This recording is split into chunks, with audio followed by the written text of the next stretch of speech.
¿Qué tal, queridos amigos? Les habla Javier Noriega. Sean bienvenidos a otro episodio de mi canal de YouTube, otro podcast, dedicado al Salón de la Fama del Béisbol de las Grandes Ligas. Para ello traemos un invitado muy especial. Se trata de Broderick Serpa. Él es periodista deportivo venezolano, de los grandes exponentes a nivel internacional que representa a nuestro país, analista de béisbol, bueno, y uno de los grandes, ¿no?, a nivel de Latinoamérica. Broderick, la verdad, bienvenido, simplemente un placer tenerte con nosotros acá. Y bueno, hablar un tema que genera mucha expectativa, como es el Salón de la Fama del Béisbol de las Grandes Ligas. Señor Broderick, ¿qué es el Salón de la Fama de las Grandes Ligas y cómo se realizan las votaciones para elegir a los nuevos inmortales del béisbol? El Salón de la Fama del Béisbol es el centro donde habitan los inmortales de la pelota, toda la historia. Los más grandes nombres tienen una placa en lo que llaman el nicho de los inmortales. Te quiero poner un ejemplo para que entiendas de qué se trata.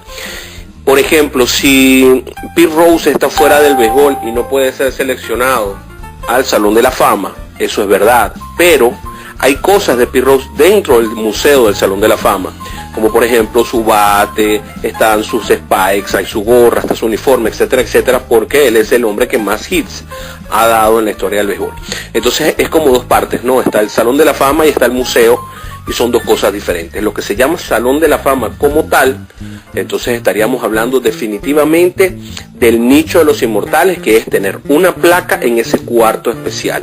Esa placa tiene tu nombre, tiene tu esfinge, y además de eso tiene algunos datos que hacen relevante tu carrera, del por qué consideran ellos que tú estás allí. ¿Quiénes lo eligen? Eso lo elige la Asociación de Cronistas del Béisbol. La Asociación de Cronistas de Béisbol, que en este momento tiene alrededor de unos 412 votantes, porque no son todos los que pertenecen a la Asociación de Cronistas.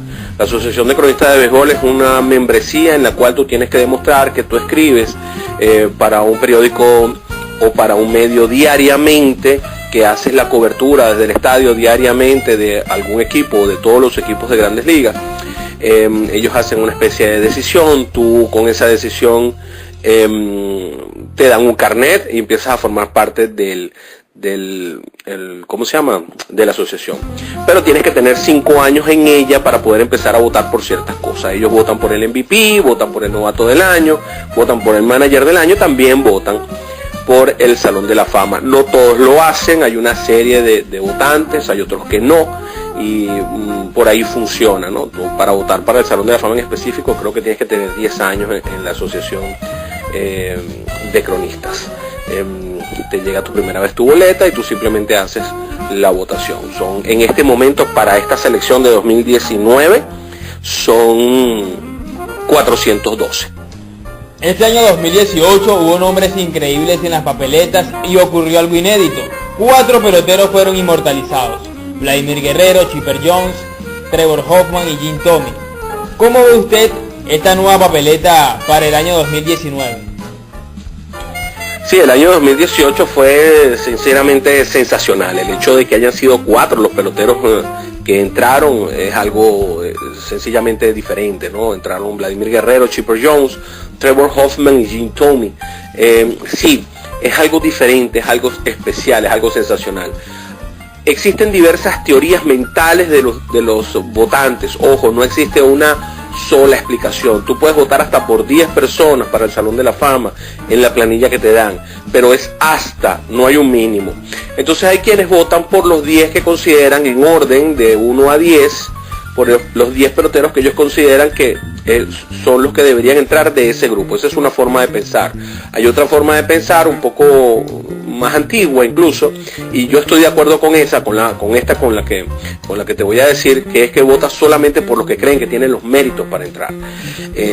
La meritocracia, por cierto, para entrar ha ido cambiando en la forma que muta el béisbol, y que va cambiando el béisbol, y que va cambiando el tiempo, y hay ahora unos números que hace algunos años no eran tan valiosos, en este momento lo son mucho.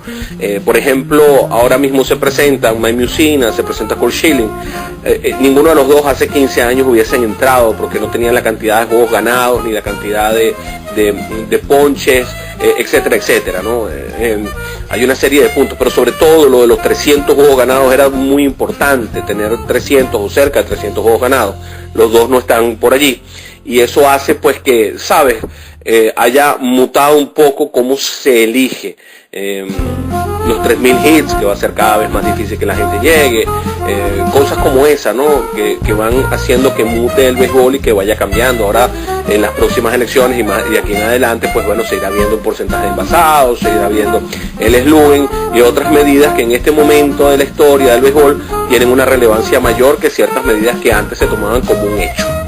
¿Cree usted que Omar Vizquel tenga la posibilidad de lograr la inmortalidad para el próximo año? Mira, yo no sé cuándo va a ser el momento de Omar Vizquel. Creo que lo más lógico es 2021, que es una clase que está más o menos al paso de Vizquel. Yo creo que Omar tiene que concentrarse en lo que está haciendo, trabajar en el béisbol, seguirse dando a conocer con los periodistas, seguir siendo tan buena onda como es con los periodistas.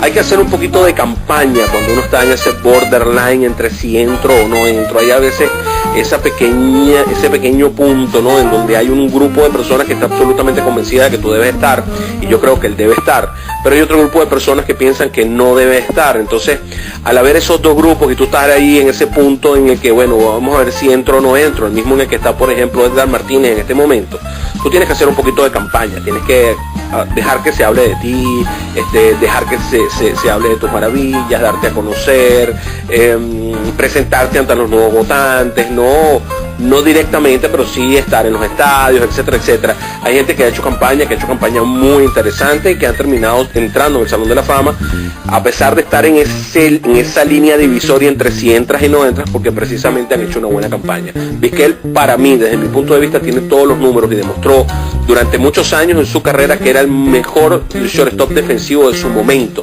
que es como para mí debe medirse, y no debe medirse entre toda la historia, que eso no tiene ningún sentido. Yo creo que la dominancia o la dominación de tu momento es lo más importante para una votación. ¿Considera usted que Mariano Rivera tiene que entrar de forma unánime al Salón de la Fama? ¿Y qué tanta posibilidad hay que se dé esta hazaña? Mira, yo soy un fanático de Mariano Rivera. Mariano Rivera para mí era alguien excepcional, ¿no? El solo hecho de tener un solo picheo y haber logrado lo que hizo para mí es algo fantástico. ¿Que va a entrar en el Salón de la Fama de manera unánime? No lo creo. Es un relevista. Contra los relevistas ha habido mucho prurito. Basta decir que antes de la aparición de Trevor Hoffman y de Mariano Rivera, quien era líder de salvados de todos los tiempos era Lee Smith, y Lee Smith no está en el Salón de la Fama. Yo creo que Mariano Rivera merece todos los honores dentro del béisbol por lo mucho que hizo y por la grandeza que tuvo y por lo mucho que trabajó, sobre todo en los momentos más importantes, y que fue un hombre tremendamente exitoso en lo que hizo. Pero creo que la posición tiene muchísimos enemigos y eso va a ser un punto culminante. Voy más allá. Si Cal Ripken Jr. no entró de manera unánime, no sé, son tantos los que podrían haber entrado de manera unánime que uno dice, caramba, ¿por qué este no entró? ¿No? Pero tú ahí tienes un ejemplo. Cal Ripken Jr. no entra de manera unánime, ¿por qué? Y no entra de manera unánime porque siempre hay un grupo de personas que guardan su votación hasta última hora, precisamente con la idea de poder decidir si alguien merece un mayor porcentaje o no. Hay quienes se creen los jueces finales, y eso lo ves si tú te metes en la cuenta de, ahora no me acuerdo el nombre del sujeto, se llama No Mr. Tips. No Mr. Tips te va diciendo quiénes son los que van mostrando su tarjeta de votación al principio de las votaciones.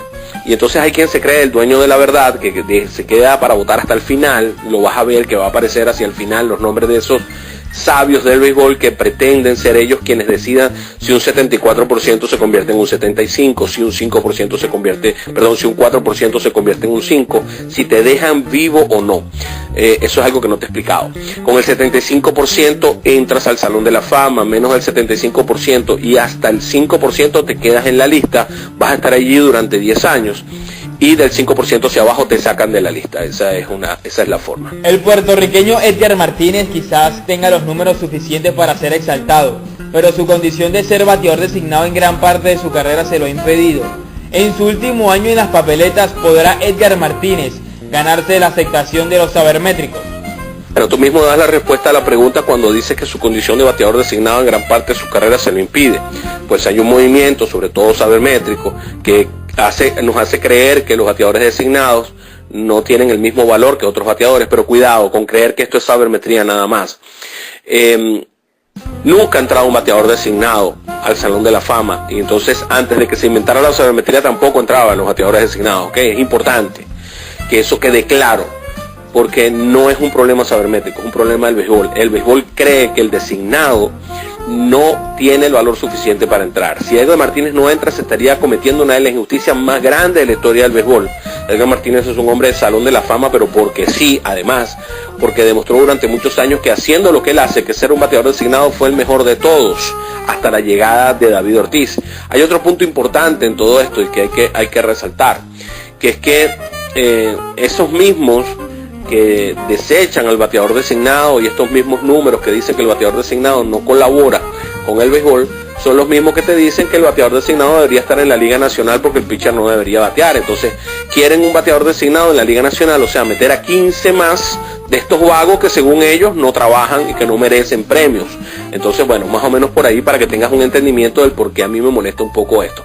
Pero no es netamente sabermétrico ni hay que culparlos a ellos. No es la sabermetría ni la sabermetría la que se está atravesando en el camino de Edgar Martínez, sino es un preconcepto que viene desde hace muchos años, desde la invención misma del bateador designado. Barry Bonds, Roger Clemens, Sammy Sosa son algunos de los nombres que dejaron números increíbles en el béisbol de las grandes ligas, pero por problemas con la política antidopaje de las mayores se han quedado fuera del Salón de la Fama. ¿Merecen estos jugadores llegar al templo de los inmortales del béisbol? Mira, para mí Sammy Sosa, Barry Bonds, Matt McGwire, Roger Clemens, todos ellos deberían entrar en el Salón de la Fama. Creo que cerrarles la puerta es negar que hubo un momento en la historia en que estos señores dominaron el béisbol y que era permitido por el béisbol. Hay una cierta cantidad, por ejemplo, Manny Ramírez, que es un reincidente, que lo hizo 3 veces. Yo sí creo que los reincidentes deberían estar afuera. Alex Rodríguez, que se burló del béisbol, que reincidió, pero que además incitó a otros para que también cometieran este fraude. Creo que debería no solamente estar fuera del Salón de la Fama, sino un tipo como Alex Rodríguez debería estar fuera por completo del béisbol. No deberían permitirle acercársele al béisbol de grandes ligas, pero sabes, como todo esto se trata de dinero, business es business, dicen los americanos, pues Alex Rodríguez, pues bueno, ahí está, de embajador de grandes ligas y una cantidad de cosas. Yo sí creo que no se puede negar un momento histórico. Podemos estar de acuerdo o no en sus récords, en si estamos en compararlos con otros y decir, bueno, estos fueron mejores o no, porque se pullaban, etcétera, etcétera. Pero creo que el momento histórico existió y que ese momento histórico tiene que quedar reflejado en alguna parte, porque dentro de 50 años, dentro de 100 años, cuando todos estemos muertos, nadie va a entender por qué el hombre que más veces ha sido MVP en la historia, el líder en cuadrangulares de toda la historia, y el pitcher que más ha ganado que más ha ganado Cy Jones en la historia, uno de los mejores pitchers de toda la historia del béisbol, no están en el Salón de la Fama, y no va a haber una forma real de explicarlo, porque ellos no rompieron ninguna regla en su momento, sino que nosotros lo evaluamos desde un punto de vista ético-moral que no se compadece con los reglamentos. A veces queremos que nuestro pensamiento esté por encima de lo que dicen las normas y eso no debe ser correcto. ¿Qué opina del caso Pete Rose? El caso Pete Rose es un caso muy sui generis, porque el caso Pete Rose viene aparejado con uno de los más grandes temores que tiene el béisbol de grandes ligas, que es el temor a las apuestas. Hay un reglamento y el reglamento es muy claro. Dice que si tú apuestas a tu equipo, tú debes ser extrañado al béisbol de por vida. Si tú apuestas a favor o en contra del equipo, si está envuelto el equipo en las apuestas, si te casan cogiendo apuestas en el béisbol, si eres jugador o eres jugador, eres ejecutivo, eres coach o trabajador de uno de los equipos de grandes ligas, tú vas a ser extrañado por 1 año. Si lo haces para uno de los equipos y se demuestra que el equipo para el que tú trabajas está inmiscuido en la votación, entonces está fuera de por vida, y eso es lo que está pasando con Pete Rose. Es un reglamento que existe, y muy a pesar de que las leyes en los Estados Unidos cambiaron, porque hay una sentencia de la Corte Suprema de Justicia que dice que en todos los estados ahora se puede apostar, o mejor dicho, que los estados pueden decidir individualmente si apuestan o no a los deportes, y ya muchos estados han dicho que sí. Pues entonces ahora se puede apostar a los deportes. Incluso las grandes ligas y la NBA y la NFL han firmado contratos con empresas para que manejen esas apuestas, para llevar una especie de control. Pero la prohibición de que los peloteros, de que los coaches, de que los directivos y todos los empleados de los equipos de grandes ligas puedan apostar sigue estando vigente. Es una norma que existe, que está y que permanece allí. Entonces es un temor acerca de que relajarlo con Pete Rose, habría que relajarlo también con los muchachos aquellos que rompieron o que vendieron una serie mundial en 1919, lo que llaman los Medias Negras de Chicago, encabezados por uno de los mejores bateadores de toda la historia del béisbol, que se llamaba Joe Shoeless Jackson, el sin zapatos. Habría que relajarlo también para ellos. Entonces hay un temor, ¿no? Hay un temor tremendo. Incluso los dos mejores jugadores de béisbol de grandes ligas que no están en el Salón de la Fama son precisamente Pete Rose y Shoeless Jackson, y están fuera por apuestas. Así que va a ser muy difícil que le quiten eso a Perú. ¿Qué es el Comité de Veteranos y cómo esta asociación podría ayudar a entrar al Salón de la Fama a David Concepción? El Comité de Veteranos es una especie de última instancia para entrar en el Salón de la Fama. Es un grupo de 12, o creo que lo cambiaron, no te voy a decir la cantidad porque eso lo cambiaron ahora, de personajes que se reúnen para tomar una decisión sobre peloteros que ya están fuera de las listas, que quedaron fuera de las listas del Salón de la Fama, o que pasaron su tiempo en las votaciones, y le dan una especie de última oportunidad. Esto ha sido dividido en 4 eras. Está la era más antigua, hay una era mediana, la era moderna, y está la era actual. David Concepción ¿podría entrar en el Salón de la Fama? Pues yo creo que sí. David Concepción fue un shortstop muy dominante en su época. Había solo un rival, y el rival estaba por debajo de él, que era Larry Bowa, estaba por debajo de él desde el punto de vista defensivo y ofensivo. Yo creo que David Concepción merece su estadía allí, y no es por ser venezolano. Creo que David Concepción demostró durante toda una época ese dominio. Sus números no pueden ser comparables con los campos cortos de ahora, que batean mucho más que David. Pero cuando él estuvo en el tope, él era uno de los shortstop que más bateaba, no solamente en ese momento en las grandes ligas, sino de los shortstop que más había bateado durante toda la historia del béisbol, sobre todo de poder. Así que David Concepción, si lo viéramos en su momento, en los años 70, pues hubiéramos visto a un David Concepción que merecía estar en el Salón de la Fama por todo lo que tiene que aportar, y yo creo que sí, que va a entrar en el Salón de la Fama con estas oportunidades que se dan, que por cierto no prescriben nunca, y siempre vas a estar allí en la lista. En algún momento podría entrar David Concepción al Salón de la Fama del béisbol. Si Broderick Serpa tuviera la oportunidad de votar en el Salón de la Fama, ¿por quién lo haría en esta papeleta del 2019? Bueno, mi boleta, si yo pudiera votar, yo no voto, mi boleta sería como sigue. Como te dije, yo soy de los que votan por poca gente, solamente por los que tienen realmente los números para entrar en el Salón de la Fama. Mi primer voto, por supuesto, sería por Mariano Rivera. Luego estaría votando por Edgar Martínez. Votaría por Omar Vizquel para entrar, y posteriormente a ellos entonces lo haría por Barry Bonds, lo haría por Roger Clemens. Estoy viendo la lista. Yo jamás voy a votar por Manny Ramírez, créemelo, nunca. Para mí ese señor es un traidor al béisbol. Votaría por Sammy Sosa. Eso, hasta ahí lo tiene. Eso sería mi votación. Muchísimas gracias, brother, y la verdad agradecido de que te tomaras la molestia de participar en este podcast y hablar un poco sobre el béisbol. Amigos, fue el beisbólogo Broderick Serpa, de los grandes analistas del béisbol en Latinoamérica. Nosotros nos despedimos, nos vemos en otra entrega de este canal. Recuerda, si te gustó el video, suscríbete, dale like y compártelo en tus redes sociales.